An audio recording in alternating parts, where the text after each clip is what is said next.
What is happening right now and what everybody needs to know and be very aware of is that, plain and simple, what ICE is doing is it's draining FEMA from its money. The whole reason they're holding these immigrants and detaining them for absolutely no reason, because they can easily just send them back to their country.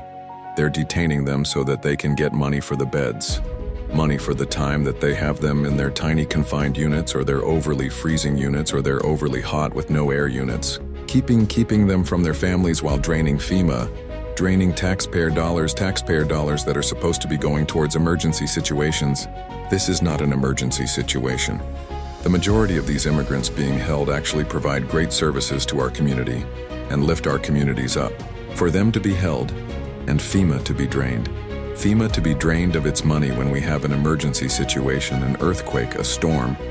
All of the money that is being wasted on detaining human beings in inhumane circumstances. A waste of money. A waste of money that can be spent on what it needs to be spent on, what the taxpayers are paying for. We're not paying to be held to be holding people hostage. If they don't want to keep the immigrants in this country, that's fine. Send them back to their country.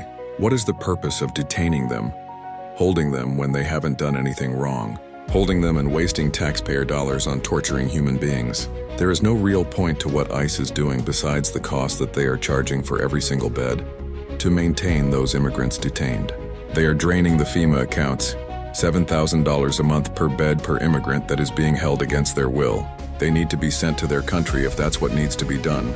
But holding them in such conditions while deteriorating our FEMA, which we need for if there is a storm surge, if there is a tornado, if there is an earthquake, if there's a natural disaster, which we probably do have a lot impending on us.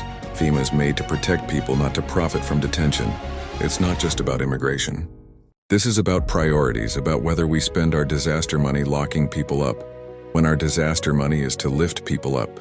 America deserves a FEMA that protects people, not a country that is profiting from detention, that is profiting from holding people hostage in inhumane conditions.